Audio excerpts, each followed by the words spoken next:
Chile stands as a beacon of economic success in Latin America, often hailed as a model for other nations in the region. Its GDP per capita surpasses many regional neighbors, showcasing impressive economic growth and development. Yet, beneath the veneer of prosperity lies a stark reality that cannot be ignored. Chile grapples with one of the highest levels of income inequality in the developed world, a disparity that is deeply entrenched.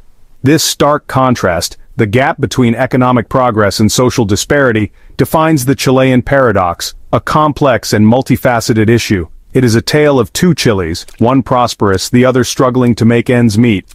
This dichotomy raises critical questions about the true cost of Chile's economic model and the sustainability of its growth.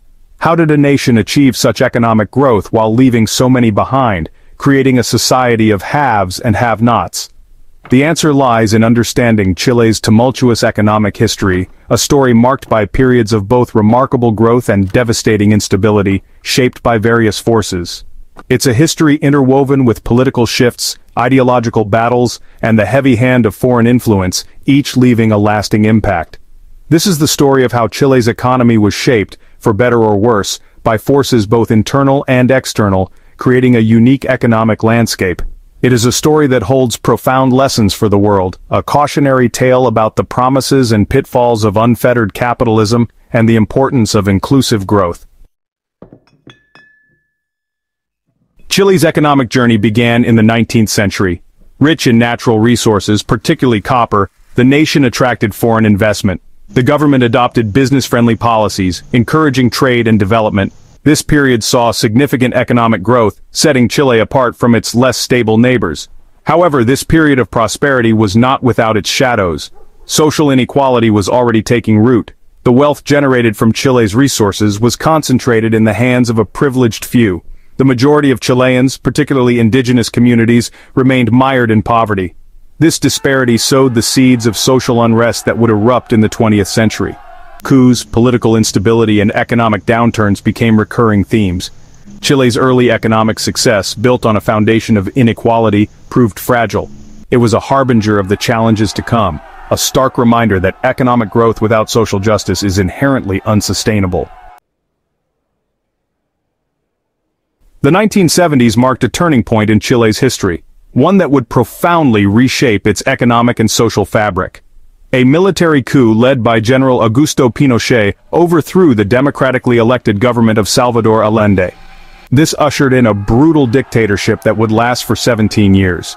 Under Pinochet, a group of economists trained at the University of Chicago under Milton Friedman rose to prominence. Known as the Chicago Boys, they advocated for radical free market reforms. Their ideology, rooted in the belief that unfettered markets held the key to prosperity, would leave an indelible mark on Chile. The Chicago Boys, armed with their theories and emboldened by Pinochet's authoritarian rule, embarked on a radical experiment. They saw Chile as a blank slate, an opportunity to implement their free market utopia. Their reforms, swift and sweeping, would transform Chile's economy, but at a significant social cost. The Chicago Boys wasted no time in implementing their vision. They swiftly privatized state-owned enterprises, slashed social programs, and deregulated the financial sector. Trade barriers were dismantled, opening up the Chilean economy to foreign competition. This was a bold move. These reforms, implemented with unwavering conviction, were meant to shock the system, to jolt Chile out of its economic stagnation. The changes were sweeping and immediate, and they did, but not without unleashing a wave of social pain. Inflation was tamed, foreign investment poured in, and the economy began to grow. The initial results were promising. However, this growth came at a steep price. The social fabric of the country was strained. Unemployment soared as newly privatized companies shed workers. Many found themselves without a safety net. Social safety nets, already weak, were shredded. The impact on the vulnerable was severe. The gap between the rich and poor, always present, widened into a chasm. Inequality became more pronounced. The Chilean economy, once tightly controlled, was now at the mercy of market forces. The landscape of the nation was changing. It was a period of rapid transformation, marked by both progress and pain, a testament to the power of radical free market policies, which brought both opportunities and challenges, but also a stark reminder of their potential for social devastation. The legacy of these policies is still felt today. The years following Pinochet's dictatorship saw Chile transition to democracy. The country experienced a period of sustained economic growth, earning praise from international institutions. Chile became a model student of neoliberalism, its success touted as proof of the free market's ability to deliver prosperity. However, this narrative glossed over the profound social costs that underpinned Chile's economic miracle. While GDP grew and poverty rates declined, income inequality remained stubbornly high. The benefits of economic growth were concentrated at the top, while many Chileans struggled to make ends meet. Access to quality education and healthcare remained unequal, perpetuating a cycle of poverty and limited opportunity. The social contract, already frayed under Pinochet, remained broken. Chile had become a nation of stark contrasts, a place where gleaming skyscrapers cast long shadows over impoverished neighborhoods. Section 6. Navigating the fault lines.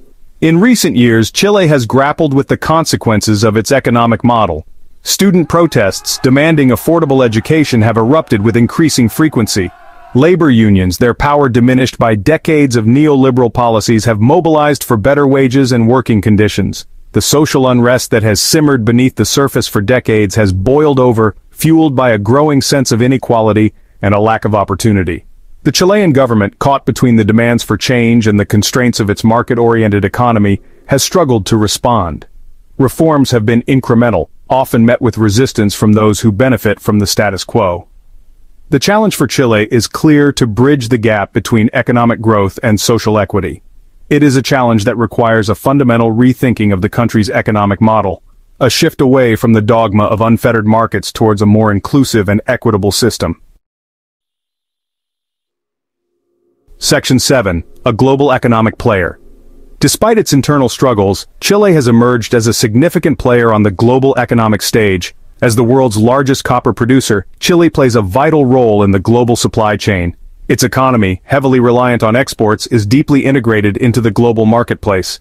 Chile has also been a vocal advocate for free trade, signing numerous bilateral and multilateral trade agreements. Its economic model, once lauded as the blueprint for developing nations, is now being re-evaluated in light of its social consequences.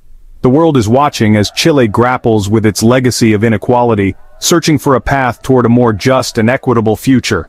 Its successes and failures offer valuable lessons for other nations navigating the complexities of globalization and the challenges of building a more inclusive economic order. Section 8. The Unfinished Revolution.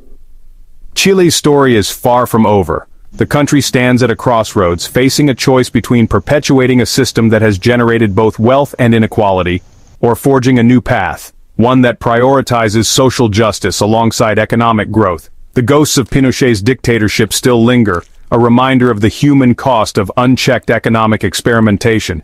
Yet amidst the challenges there is hope. A new generation of Chileans, raised in the shadow of their country's tumultuous past, is demanding change. They are demanding a more just and equitable society, one that lives up to the promise of democracy and delivers on the potential of its people. Theirs is a fight for the soul of Chile, a fight to ensure that the country's economic success is shared by all, not just a privileged few. Section 9. Lessons from the Brink. Chile's journey offers a cautionary tale for the world, a narrative rich with lessons that resonate far beyond its borders.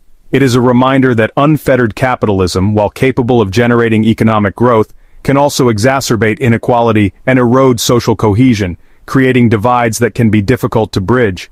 It underscores the need for a more humane and equitable economic model, one that prioritizes the well-being of all citizens, not just the wealthy and powerful. This model should aim to uplift every individual, ensuring that no one is left behind.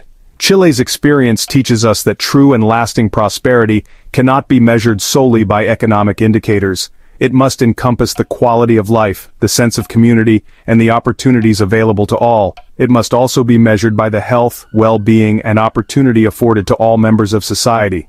Access to quality healthcare and education are fundamental pillars of a thriving society.